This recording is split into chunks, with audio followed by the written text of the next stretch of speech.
Para suster, frater, bapak, ibu, saudara-saudari, anak-anakku yang dikasih Tuhan, apa kabar hari ini? Seorang sahabat sejati, pasangan hidup sejati, salah satu cirinya adalah dapat memahami situasi yang dialami sahabatnya atau pasangannya tanpa harus selalu diberitahu.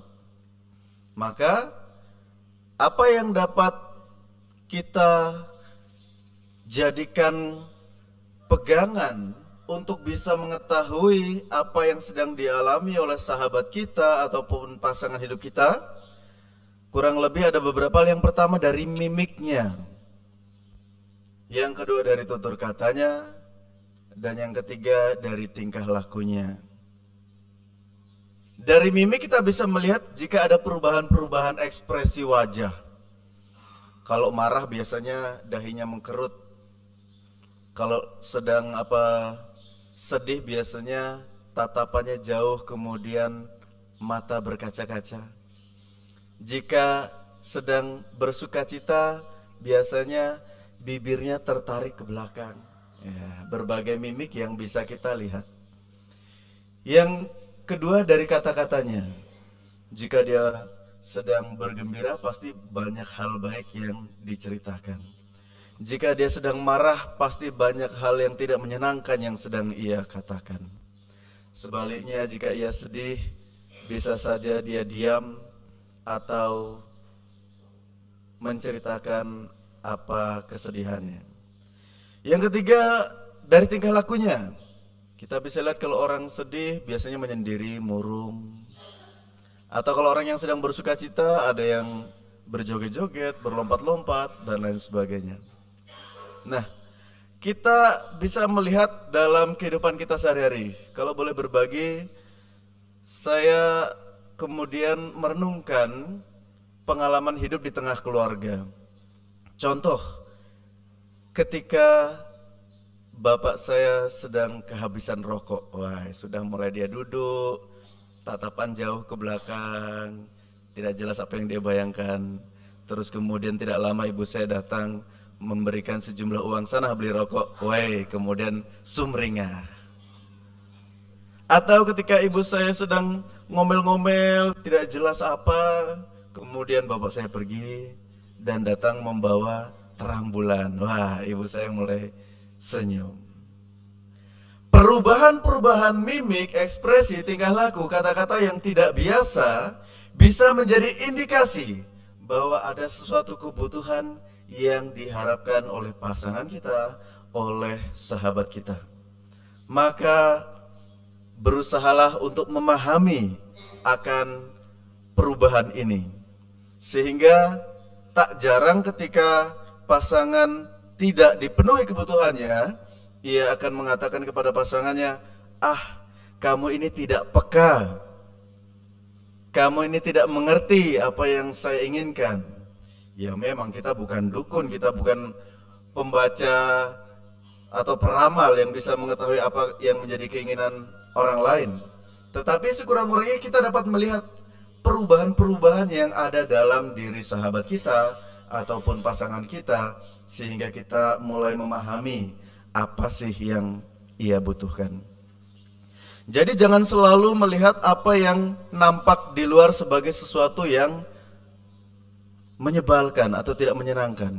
Contoh, barangkali di rumah kita bapak-bapak baru pulang kerja lalu dimarahin, terus ini maunya apa ini? Rupanya bahan di dapur kurang. Ya, itu harus dipahami. Bapak-bapak baru pulang kerja, diajak ngomong, kok diem aja, ini orang cuek atau tidak peduli atau bagaimana? Jangan langsung menghakimi, tetapi pahami, barangkali ia sedang lelah dari pekerjaan atau ada orang lain yang membuat ia sebal dan lain sebagainya. Nah, bila sahabat dan pasangan saling memahami apa yang dibutuhkan oleh sahabat dan pasangannya, maka saya yakin di tengah keluarga kita akan tercipta surga yang bahagia. Karena apa? Karena penuh sukacita. Tapi kalau kita dengan sahabat, apalagi dengan pasangan hidup, tidak mampu memahami apa yang dibutuhkan, maka perang dunia ketiga akan terjadi. Piring panci melayang di mana-mana.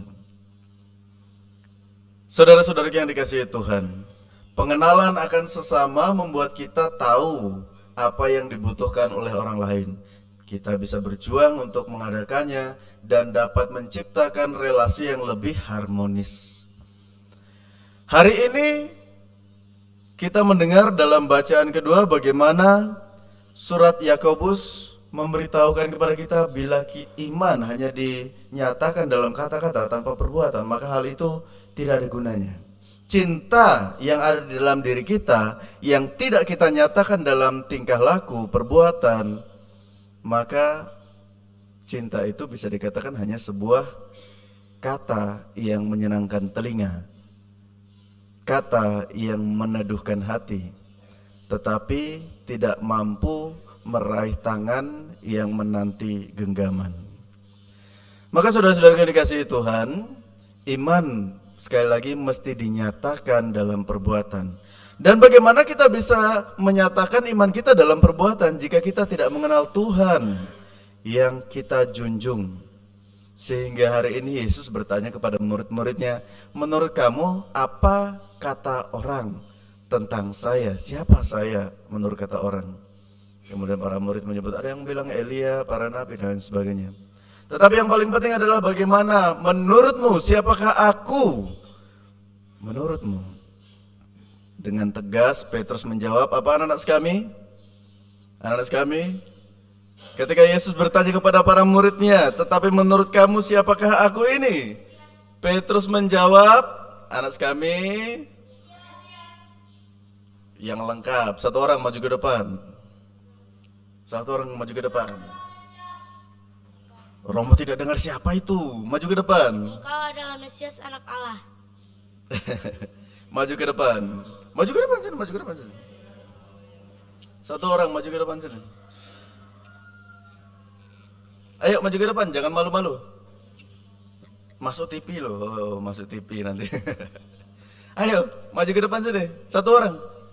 Atau boleh berdua biar ada yang temani. Mai. Ayo anak sekami, mana? Masa tidak ada yang berani? Anak sekami? Loh, kok tidak ada yang berani? Bagaimana anak sekami nih? Oke. 2 orang, boleh dah. Ketika Yesus bertanya kepada murid-muridnya, boleh pakai mikrofonnya.